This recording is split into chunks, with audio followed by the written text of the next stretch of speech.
का सिरहाना ओ माटी मूरत माटी का सिरहाना। माटी का कलबूत बना है, माटी का कलबूत बना है, इसमें भंवर लुभाना, इसमें भंवर लुभाना। तन मांगता है एक दिन माटी में मिल जाना, तन मांगता है एक दिन माटी में मिल जाना, तन मांगता है माटी में मिल जाना।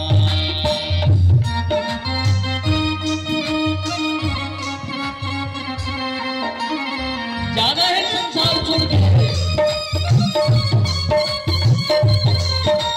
क्या साथ जाएगा इस पर विचार करना।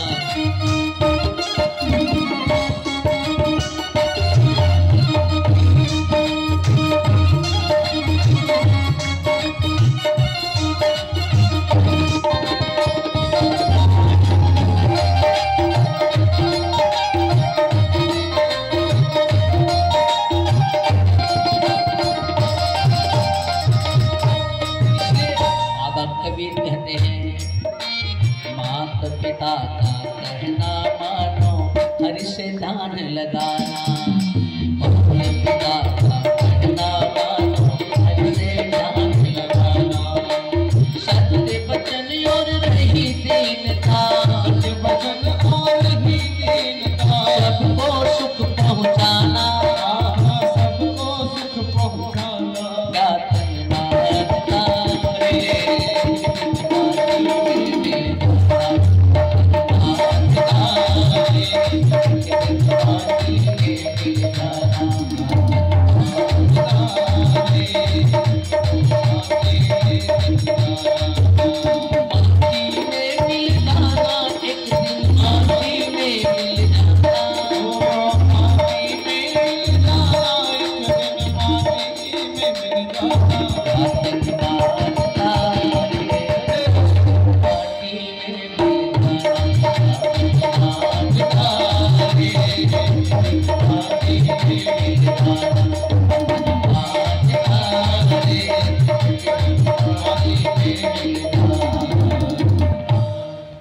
देवर्षि नारद ने दुनिया को दिखाने के लिए हिमालय की उस गुफा में आसन लगाया।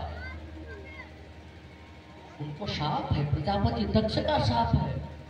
उतनी ही देर तक एक जगह रुक सकते हैं जितनी देर तक एक गाय दुही जा सके। अब आप कहोगे प्रजापति दक्ष ने शाप काहे को दिया?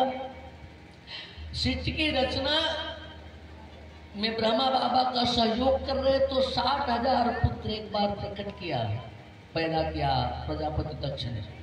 और नारद बाबा मिल गए उनको तो सबको बाबा बैरागी बना दिया उपदेश करके। कहीं संसार के चक्कर में काहे पड़ रहे हो, भगवान का भजन करो, मानव शरीर मिला है तो। दक्ष ने फिर कुछ पुत्र पैदा किए और नारद बाबा फिर उनको कूट प्रश्नों में उलझा दिए। ये बताओ दोनों तरफ बहने वाली नदी को जानते हो? कहा नहीं। हाँ, उस बिल को जानते हो जिसमें प्रवेश करने के बाद कोई नहीं निकलता? कहा नहीं। कहा तो तब तो जीवन ही बेकार है। कहा आप ही बता दूंगा, ऐसे नहीं बताऊंगा। कहा तब? कहा मेरा चेला बनो। कहा चलो आपका चेला बन गया, बताओ। कहा देखो दोनों तरफ बहने वाली नदी का नाम है जीवन माने मृत्यु और जन्म और मृत्यु। और जिस बिल में प्रवेश करने के बाद कोई नहीं निकलता उसे मोक्ष कहते हैं। यद गत्वा न निवर्तन्ते। तो जानते हो या मोक्ष कैसे मिलेगा? कहा कैसे? का भगवान का भजन करने से। वे भी बैरागी बन गए। उधर से इधर से नारद जा रहे तो उधर से दक्ष आ रहे थे, आग बबूला है। भिक्षुओं का मार्ग दिखाने वाले नारद, तूने मेरे छोटे छोटे बच्चों को बाबा बैरागी बना दिया, उपदेश किया। जाओ मैं साफ देता हूं तुम्हें, अब तुम्हारा पैर एक जगह नहीं टिकेगा। उतनी देर तक रुक पाओगे जितनी देर तक तुमको दोहन होता है, गाय दुही जाती है। जब रुकोगे नहीं तो उपदेश कैसे दोगे? और उपदेश नहीं मिलेगा तो किम युक्तम किम अयुक्तम, इसका पता कैसे चलेगा दुनिया के लोगों को? नारद बाबा ने कहा कोई बात नहीं, ये भगवान की इच्छा है। लेकिन आज प्रिंसिपल साहब, आज जब देवर्षि नारद बैठे तो समाधि लग गई। मानस के पन्ने पलटिएगा, मिलेगा कि सुमिरत हरे साप गति बाधी, सुमिरत हरे साप गति बाधी, सुमिरत हरि है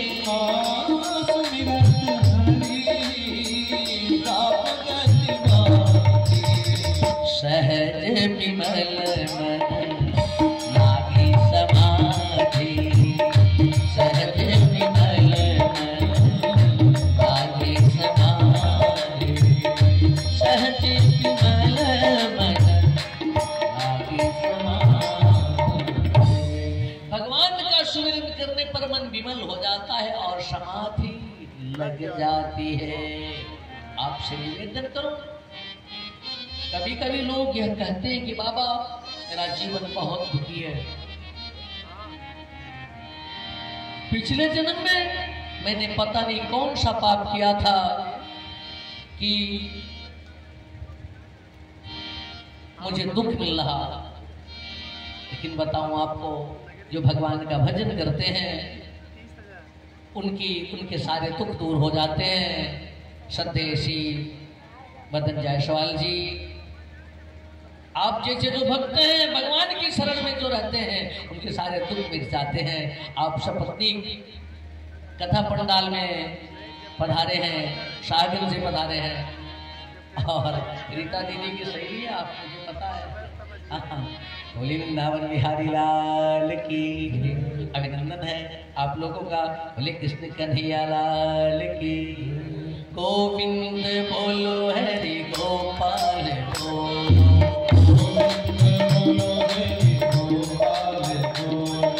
गोविंद बोलो हरि गोपाल बोलो।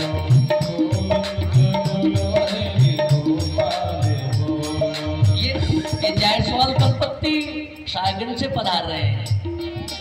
गोविंद बोलो हरि गोपाल बोलो,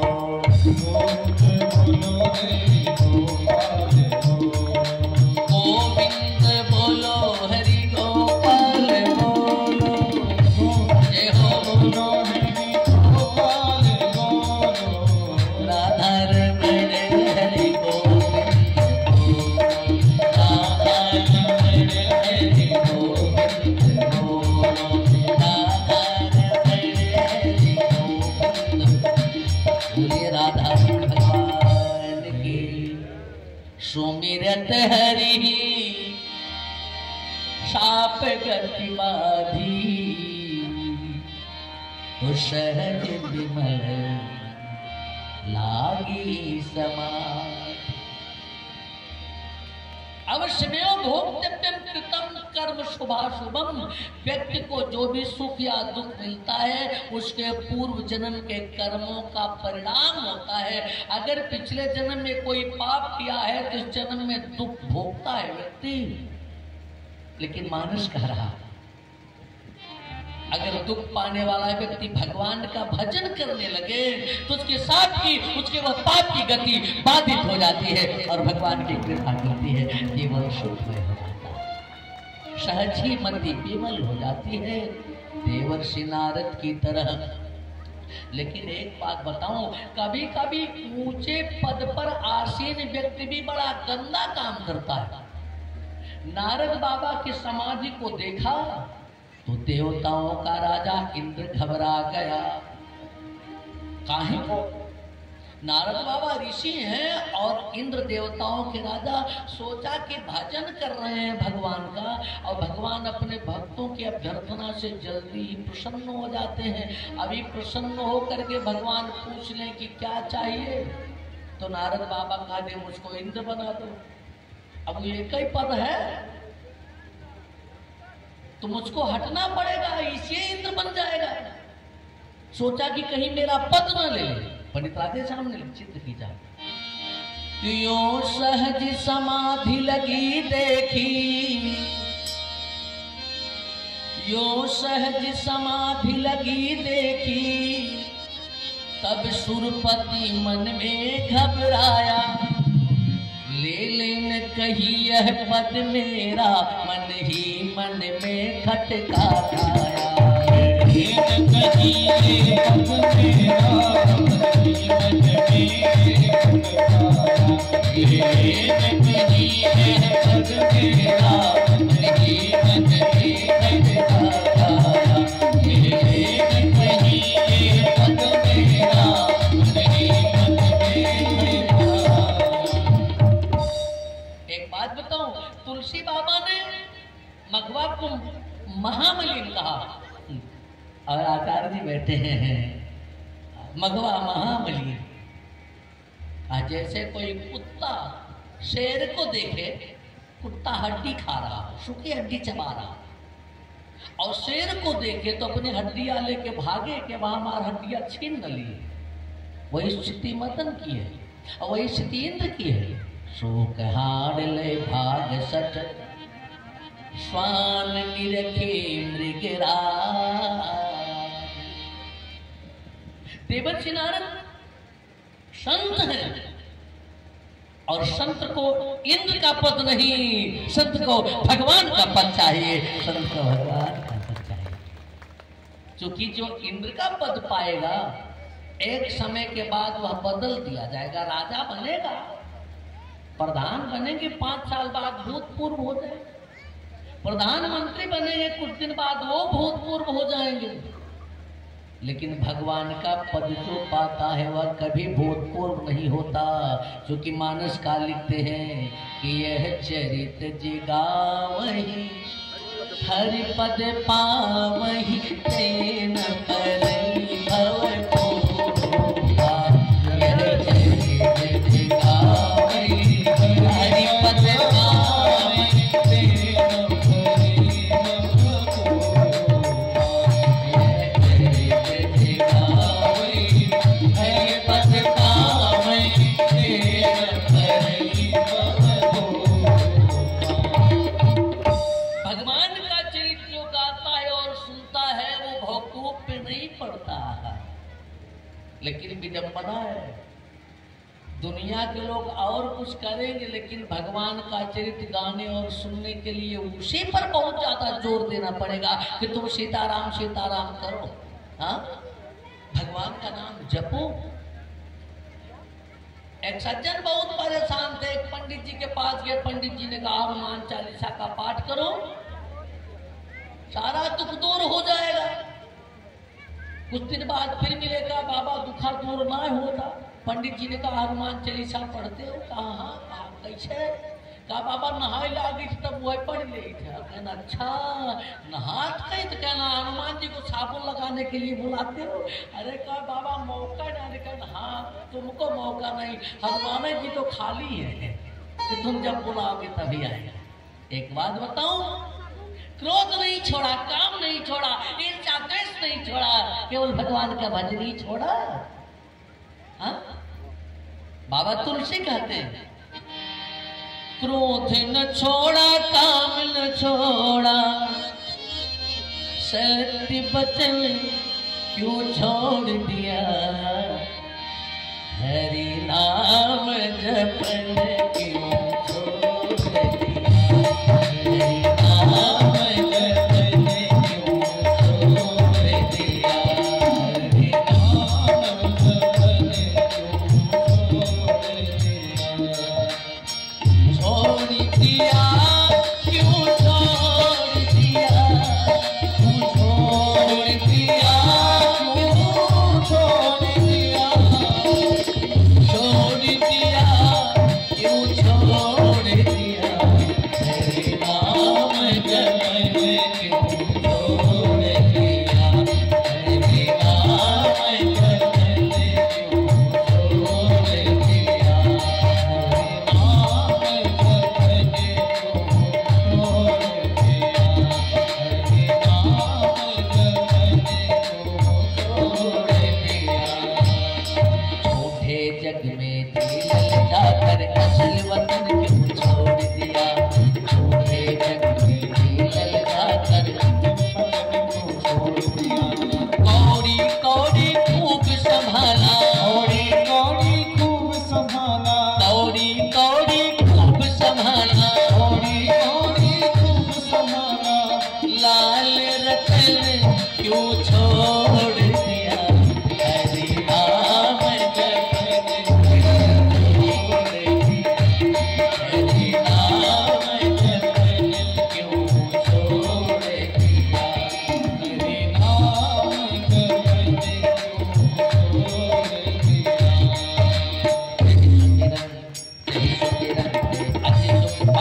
अनमल धन क्यों छोड़ दिया, हरि नाम जपन क्यों छोड़ दिया, हरि नाम जपन क्यों छोड़ दिया, हरि नाम जपन क्यों छोड़ दिया, हरि नाम जपन क्यों।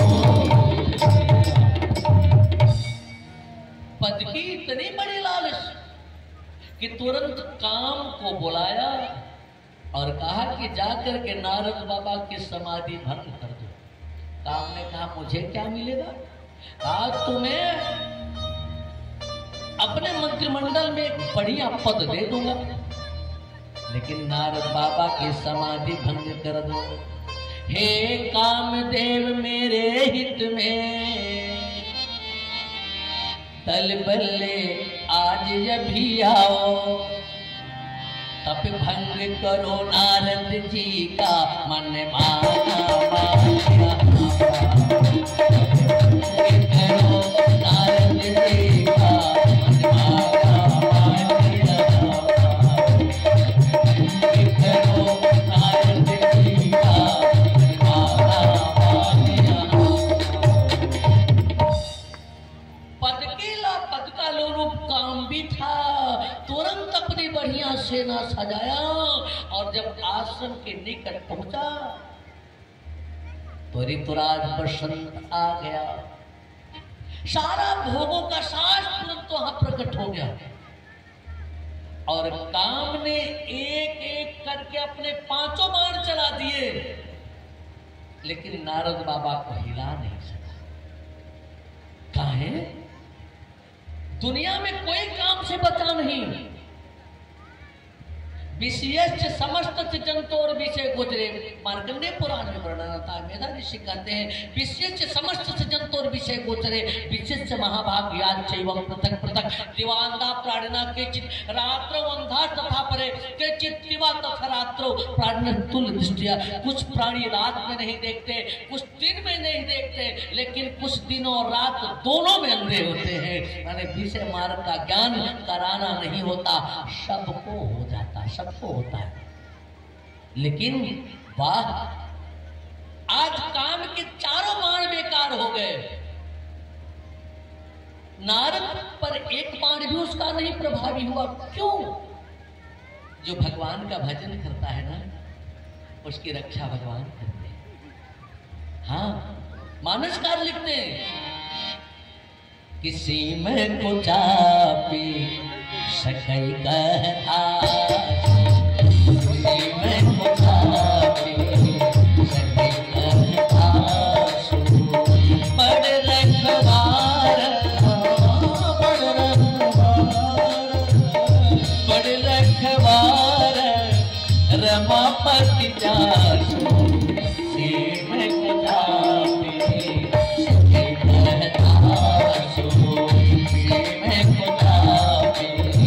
सकई कहता,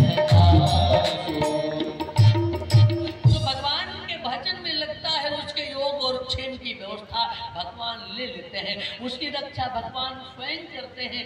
गीता में भगवान ने यह घोषणा किया है। अच्छे लोग बैठे हैं इसलिए निवेदन करता हूँ, भगवान की घोषणा शास्त्री जी, अनन्याश्चिन्तयन्तो मां ये जनाः पर्युपासते तेषां नित्याभियुक्तानां योगक्षेमं वहाम्यहम्। जो अनन्य भाव से मेरी अभ्यर्थना करता है उसके योगक्षेम का वहन मैं करता हूं। बच्चे को इस बात की चिंता नहीं है कि दूध कहां से आएगा, उसकी चिंता मां करे, इसलिए कि बच्चे के लिए मां के प्रति अनन्यता है। पत्नी की उस बात की चिंता नहीं कि चावल कहां से आएगा, उसकी व्यवस्था पति करे, चूंकि अनन्यता है। पत्नी की इस बात की चिंता नहीं कि मेरे लिए कपड़े कहाँ से आएंगे, उसकी चिंता पति करे, चूंकि पति के प्रति अनन्यता है। तो भगवान के प्रति जिसका अनन्य भाव हो जाता है उसके सारे योगक्षेम का वहन परमात्मा करता है। एक सज्जन सो रहे थे रात में और सपने में ही मर गए, सपने में मर गए। जब भगवान के पास गए, कहा प्रभु मेरा और आपका नाता कैसा है? सपने में भगवान ने कहा जैसे माँ और बेटे का। कहा जैसे बच्चे को माँ चलने के लिए छोड़ देती है, बच्चा लड़खड़ाते हुए चलता है लेकिन उसके पीछे हाथ ऐसे लगाए रहती है, अगर गिरने को होता है तो तुरंत उसको पकड़ लेती है, ऐसे मैं भी हमेशा तुम्हारे साथ लगा रहा हूँ। तो उस व्यक्ति ने कहा आप झूठ बोल रहे हो, जरा मैं देखना चाहता हूँ। भगवान ने उसके कर्मों को चलचित्र की भांति उसे दिखाना शुरू किया। सपने में सब कुछ हो रहा था।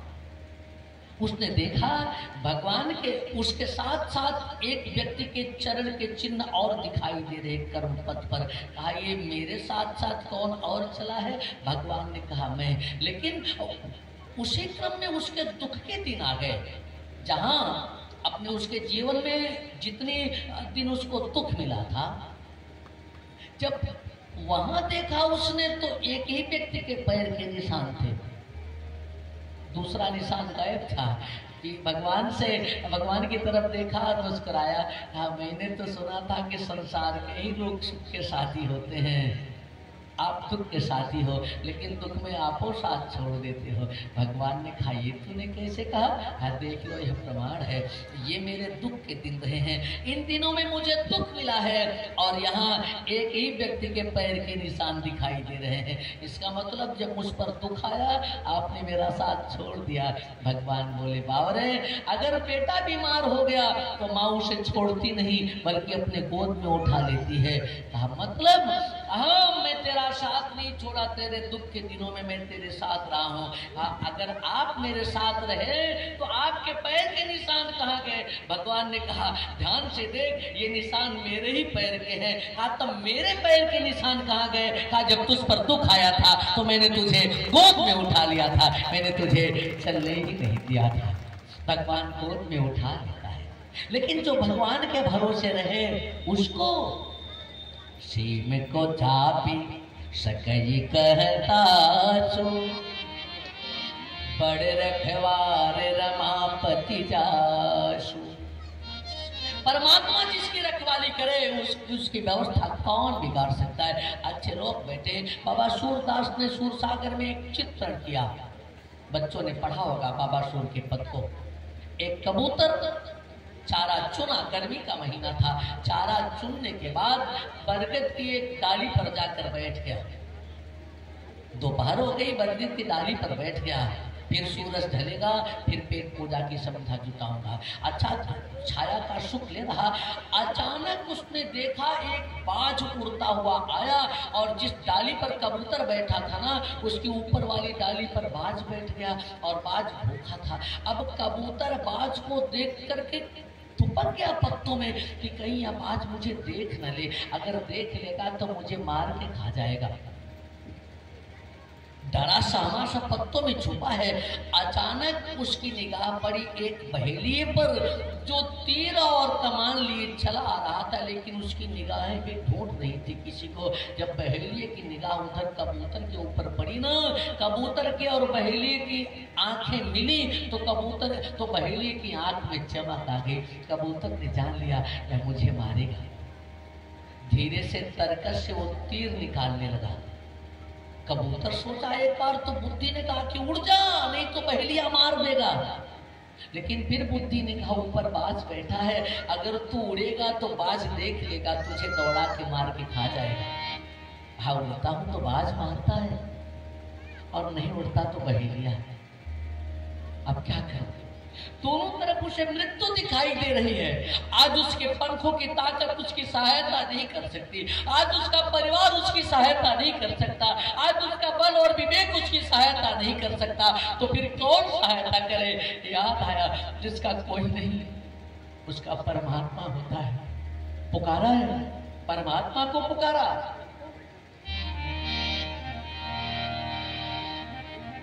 अब कैरा प्रभु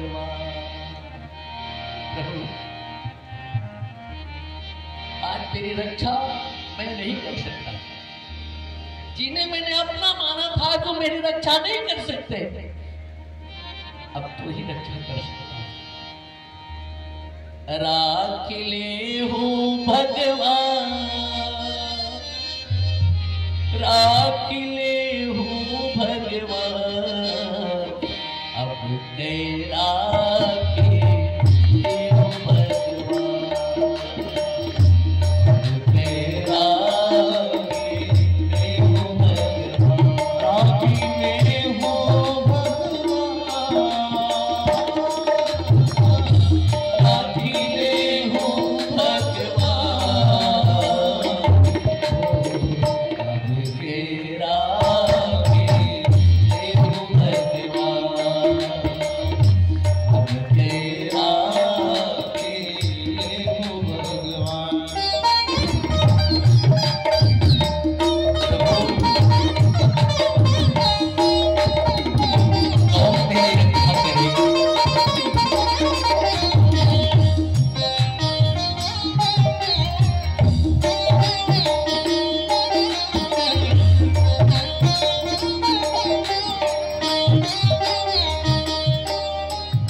भगवान एक सांप बनकर प्रकट हो गए, क्योंकि बहेलिए ने तब तक तीर के निशाने पर ले लिया है कबूतर को। भगवान उस बहेलिए के पैर के पास एक सांप बनकर प्रकट हुए और तेजी के साथ बहेलिए के पैर में अपने विष का हाथ चढ़ा दिया। सांप बहेलिए को काट दिया। बहेलिया दर्द से छटपटाया, उसका निशाना चूक गया, खींच चुका था ना तीर की कमान पे चढ़ा के, निशाना चूक गया और निशाना जाकर के उसी बाज को लगा। सूरदास लगे वो सदा नहीं, सूरदास लगे वो सदा नहीं,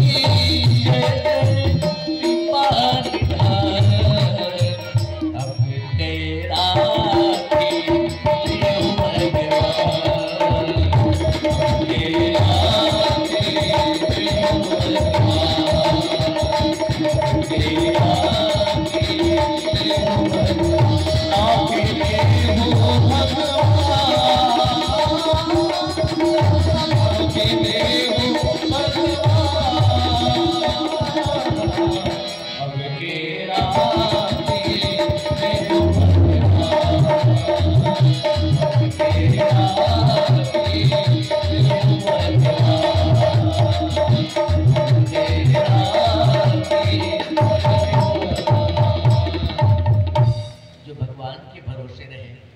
परमात्मा उसकी व्यवस्था करता है। दुर्योधन के दूध सभा में पापी दुशासन द्रौपदी की चीर खींच रहा था। कथा आप जानते हैं, द्रौपदी ने कन्हैया को पुकारा, कन्हैया आए, लाज बची। भगवान का वस्त्रावतार हुआ था वहां, लेकिन द्रौपदी मुंह फेर के खड़ी हो गई। कन्हैया ने कहा, जब तक नहीं आया था तब तक कितना बिलक बिलक के रो रही थी, दौड़ कर आया हूं तो हाल चाल भी नहीं पूछोगी पांचाली। द्रौपदी ने कहा, तुम्हारे जैसा भाई पाने के बाद भी मुझे रोना पड़ा। इन पापियों ने मुझे कितना दुख दिया, ये बताओ कन्हैया, तुमने आने में विलंब क्यों किया? पहले क्यों नहीं आए? कन्हैया ने कहा, पहले तो तूने मुझे बुलाया ही नहीं था। तेरा भरोसा तेरे 5 पति पर था, पितामह भीष्म पर था, द्रोणाचार्य कृपाचार्य पर था, इस राजपूत सभा पर था। और इनसे जब तेरा विश्वास उठा ना, तो तेरा अपने बल पर विश्वास हुआ था। मैं देख रहा था, सारी का एक पल्लू दुशासन पकड़ा था तो बीच में तूने पकड़ लिया था। जब दुशासन ने झटका है, तेरा बल भी काम नहीं किया, तब तूने मुझे पुकारा। और जैसे पुकारा तूने मुझे न पांचाली, सच बताऊं एक क्षण का विलंब नहीं किया है मैंने, भागता आया। और एक बात बताऊं, तूने मुझे द्वारिकाधीश कहकर पुकारा ना, तो द्वारिका जा करके द्वारिकाधीश बन करके आना पड़ा।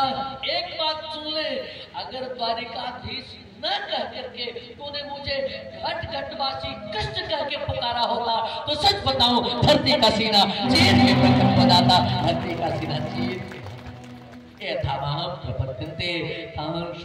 भजाम्यहम्, जो मुझे जिस भाव से भजता है मैं उसे उसी भाव से भजता हूँ। देवर्षि नारद ने परमात्मा का सुमिरन किया तो काम के 5 बार निष्फल हुए। सीम को चापी सके कहतासु, बड़ रखवार रमापति जासु। स्वयं नारायण ही जिसकी रक्षा करने वाले हो, उसका कौन कोई क्या भी कर सकता है? क्यों वकील साहब? आज लेकिन एक बात, जो काम के 5 बाणों से बच जाए, एक बाण से उसे भी सावधान रहना चाहिए, प्रशंसा के बाण से। अच्छे लोग बैठे वकील साहब, प्रशंसा करने में एक का फायदा होता है, अगर दूसरा सावधान नहीं रहा तो उसका नुकसान होता है। ध्यान दीजिएगा, हमारी माताएं बहन बैठी हैं, हृदय के बहुत भोली है, ये इतनी भोली है कि पतिदेव अगर गाना नहीं बनवाना चाहे तो इतने प्यार से बोलते हैं, अब की गेहूं वाली फसल बढ़िया होगी तो बनवा दूंगा। क्यों बाबू? इतनी भोली होती कि मान जाती है। हमारे यहाँ तो एक चीज का भूसा बेच के बनवावा, अगर कुंटल नहीं बना रखाव न खाइए। अरे कहे भूसा बिक जाएगा तो बैल क्या खाने का, बाले बैलों बेच दे। हाँ तो खेतिया कैसे बिका, खेतों बेच दिया। लेकिन बिना कुंडल के न खाओ कि न खाते होगी। भोलापन। प्रशंसा को अगर कोई कर रहा हो तो सावधान हो जाओ। प्रशंसा सुनने वाले, अगर प्रशंसा सुनने वाला सावधान नहीं है उसका नुकसान हो जाएगा, लेकिन प्रशंसा करने वाले को तो फायदा होता है। नारद के चरणों में काम गिर गया, कहा महाराज तीनों लोक में कोई नहीं बचा मुझसे, अगर बचे हो तो आप। अरे देवताओं में जो सबसे बड़े हैं महादेव, ये भी नहीं बचे। समाधि तो मैंने भंग ही कर दिया इनकी, भले इन्होंने मुझे जला करके रात कर दिया। तब शिव तीसर नयन उखारा, निर्खत काम भयो दिनछारा, भले जला दिया उन्होंने, लेकिन समाधि तो मैंने भंग ही कर दिया था। लेकिन आप ये कैसे मिले बाबा, जिसके सामने मेरा कोई बस नहीं चला। इस 5 के अलावा एक खतरनाक बाण चला दिया उसने, प्रशंसा का बाण। और नारद बाबा को अहंकार हो गया, हमारे जैसा तो कोई है ही नहीं तीनों लोग।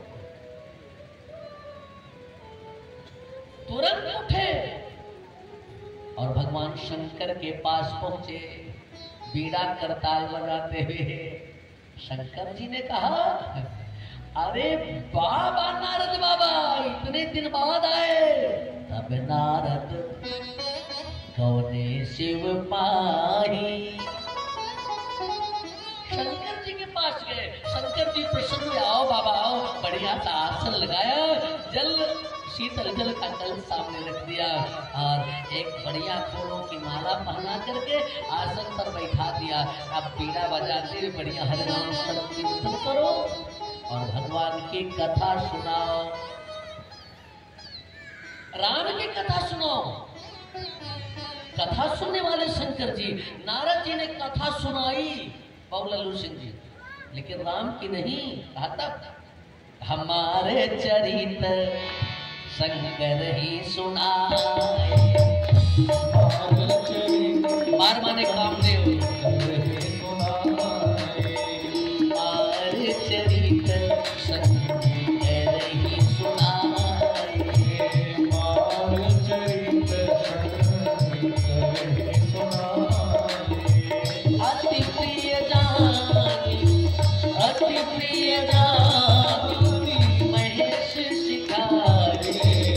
हमारे चरित्र शंकर ही सुनाए।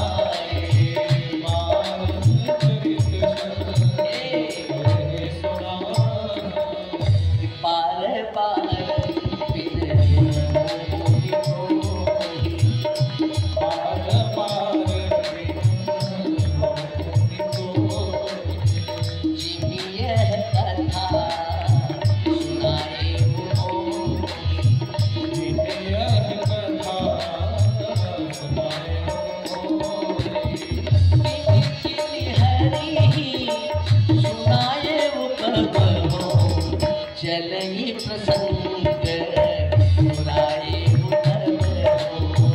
चलई प्रसंग बुराई। शंकर जी के सामने देवर्षि नारद काम का चरित्र सुनाने लगे। जो राम का चरित्र सुनने का आदि है उसे काम का चरित्र सुना रहे हैं।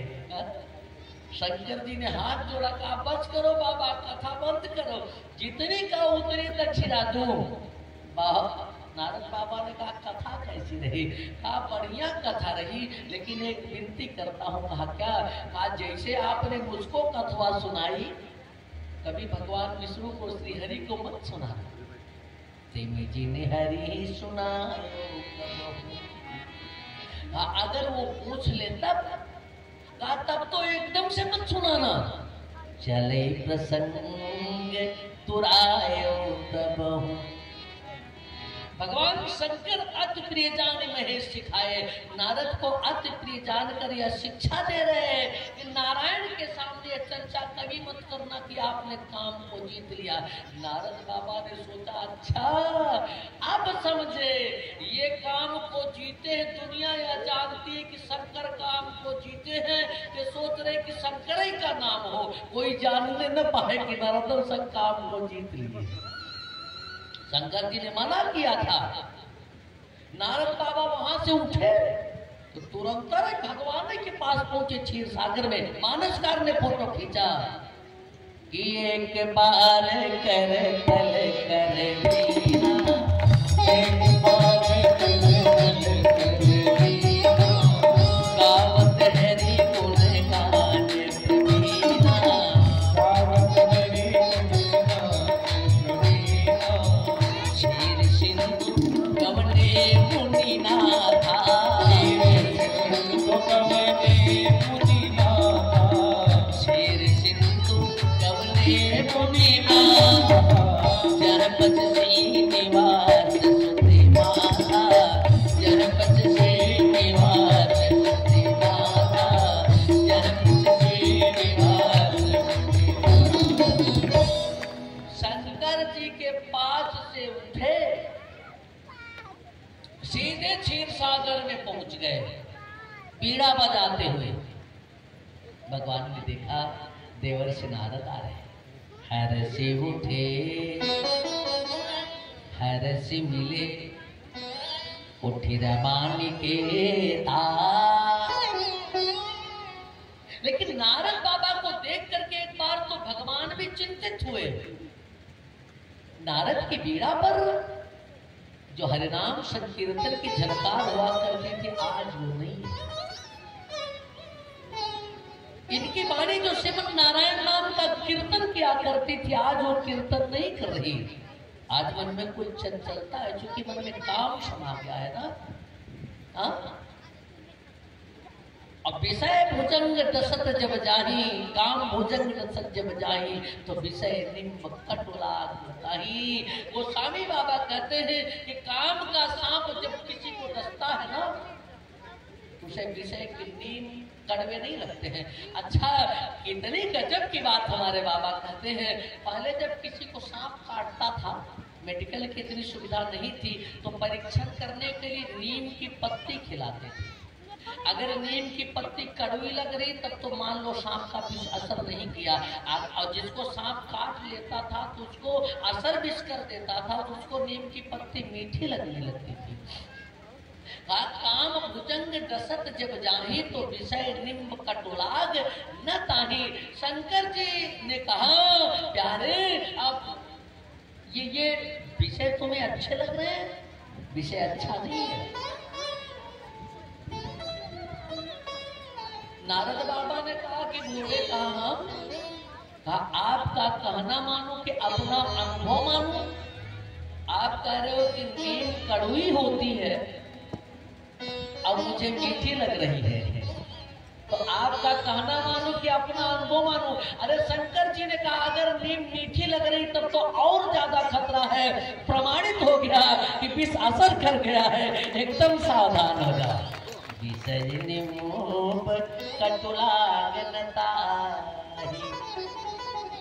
तीनों लोक के गुरु हैं भगवान शंकर, तुम त्रिभुवन गुरु वेद बखाना, आन जीव पामर का जाना, लेकिन गुरु के वचन प्रति दिल देही, सपने वो सुख सिद्धि सुलभ न देही। नारद बाबा ने भगवान शंकर की बात नहीं मानी।